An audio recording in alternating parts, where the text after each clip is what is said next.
안녕하세요. 함께 살아내기 심리상담사 김미경입니다. 성경에 모든 지킬 만한 것 중에 더욱 마음을 지키라고 했는데요. 마음은 물론 몸도 잘 지켜내고 계시죠? 우리는 무슨 일을 계획하고 실행하면서 조급함이 올라올 때가 있죠. 특히 중요한 프로젝트를 진행한다든지 대학 시험이나 면접 볼 때, 취업 시험을 볼 때, 이럴 때에도 그 압박감으로 인해서 스트레스를 우리는 많이 받아요. 이 외에도 우리는 살아가면서 수많은 일을 겪으면서 압박감으로 스트레스를 받고 긴장할 때가 많이 있어요. 오늘의 이야기는 나르시시스트가 왜 불시에 재촉하고 압박하는지에 대해서 이야기를 나눠보려고 해요. 악질적인 사람들이 누군가를 괴롭히는 이유가 있는데요. 그것은 자기의 열등감을 보상받기 위해서래요. 또한 자기의 행동을 정당화하기 위해서도 그렇고요. 양심의 가책이 없어서 또는 달리 행동할 방법을 알지 못하기 때문이라고 해요. 그들은 열등감을 느끼면서도 다른 한편으로는 자신이 누구보다도 똑똑하고 현명하다고 굳게 믿고 있기 때문에 상대방에게 무례하게 굴고요. 상대방의 허점을 노려서 지적을 해요. 당신 옆에 있는 악성 나르시시스트는 왜 다른 사람을 괴롭힌다고 생각되나요? 아마도 이 네 가지가 전부 해당될 가능성이 많을 거예요. 나르시시스트가 당신을 시도 때도 없이 압박감을 주어서 당신을 당황스럽고 혼란스럽게 하는 것도 괴롭힘의 일종이거든요. 나르시시스트는 상대방이 어떤 입장인지, 시간은 괜찮은지 전혀 고려하지 않고요. 최대한 급박한 상황을 만들어요. 그래서 상대방에게 자신의 요구를 들이밀면서 당장 들어주지 않으면 안 되게끔 만들죠. 급박하게 지금 당장 들어주지 않으면 안 된다는 식으로 덤벼들기 때문에 당신은 당황스럽지만 순간 해주지 않으면 안 되는 그런 일을 많이 경험해 봤을 거예요. 그것뿐인가요? 나르시시스트는 자기 멋대로 계획을 변경하고서 상대방의 의견을 물어보지도 않고 할 수밖에 없는 상황을 연출하고는 당황하고 갈피를 잡지 못하면서 정신을 혼란스럽게 만들어요. 이렇게 혼란스럽게 계속 한다면 나르시시스트의 계획된 괴롭힘의 일종이에요. 그러고는 상대가 당황하는 모습을 보면서 즐거움과 만족감으로 혼자 마음속으로 쾌재를 부르고 있죠. 특히 에코이스트들은 이런 상황에서 빠져나가기란 여간 어려운 게 아니죠. 어떻게든 정상적이고 도덕적이고 착하게 살아야 한다는 신념을 가지고 있기 때문에 뺀질거리며 상대방의 요구를 거절한다는 것은 자기 가치관에 문제가 생긴다고 생각하거든요.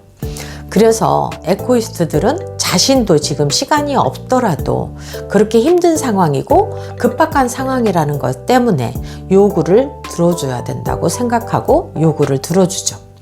그런데 악성 나르시시스트는 이런 에코이스트에 거절하지 않고 요구를 들어주게 되면 어떻게 하던가요?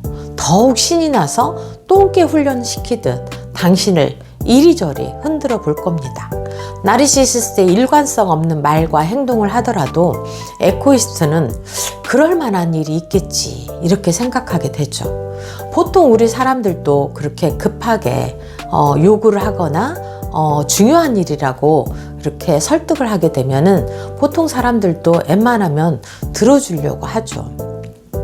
그런데 이런 배려를 하면서 뭔가 이상한 생각이 들고 느낌이 이상하다 이렇게 하지만 나르시시스트에 대해서 알지 못한다면 자신의 시간과 노동력을 제공할 수밖에 없게 돼요. 자신의 입맛에 맞게 훈련을 시키는 나르시시스트는 점점 간헐적 강화가 일어나게 되죠. 이렇게 상대방을 고통이라는 수렁 속에 서서히 집어넣는 나르시시스트는 만일에 나르시시스트의 말대로 따라주지 않는다면 어떻게 할까요? 분노의 하신처럼 소리 지르고요. 당신에게 폭력을 행사할 수도 있어요. 그렇게 하면서 상대방을 자신의 소나기에 넣는 작업을 하죠.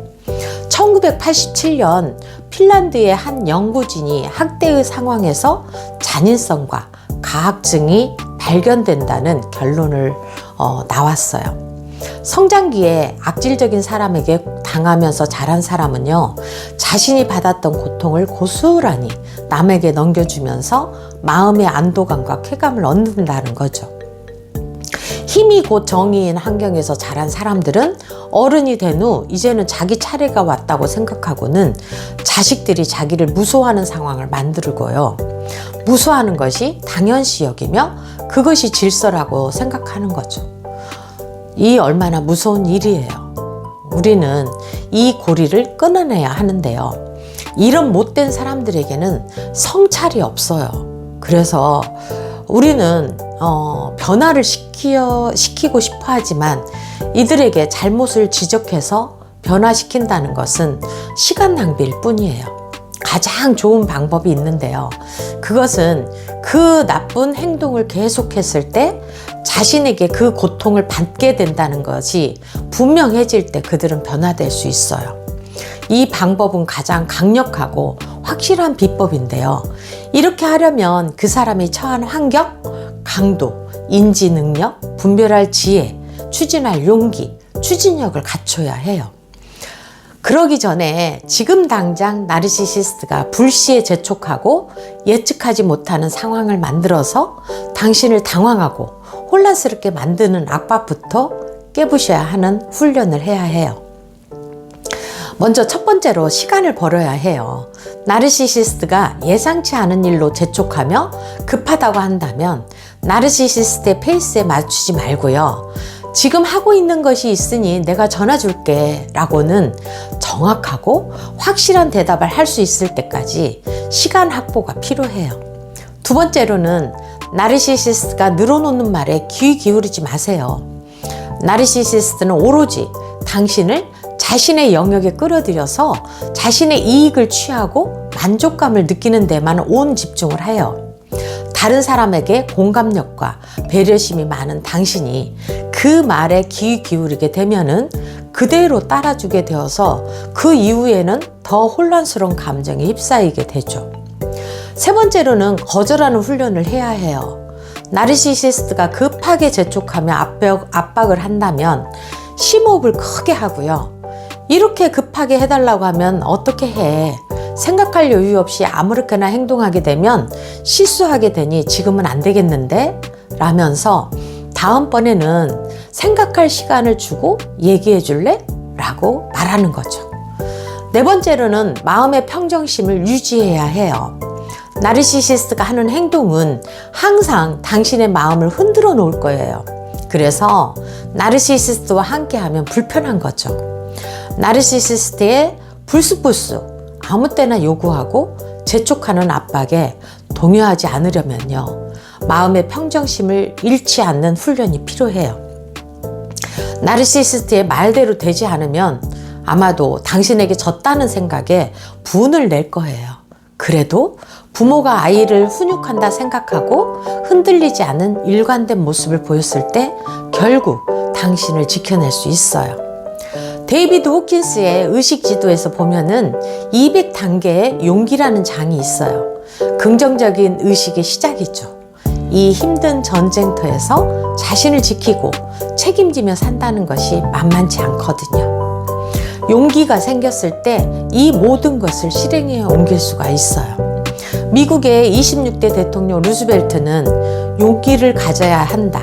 아무리 좋은 사람이라도 용기가 없다면 한계가 있을 수밖에 없다. 용기가 없다면 이 세상에 가치 있는 자가 되지 못한다. 나는 좋은 사람들이 악에 맞서면서 살아가는 모습을 보고 싶다라고 말했대요. 부디 용기를 가지고 부딪혀 보시기 바라고 또한 몸과 마음을 잘 지켜가면서 진행하시길 기도하겠습니다. 함께 살아내기의 김미경이었습니다. 감사합니다.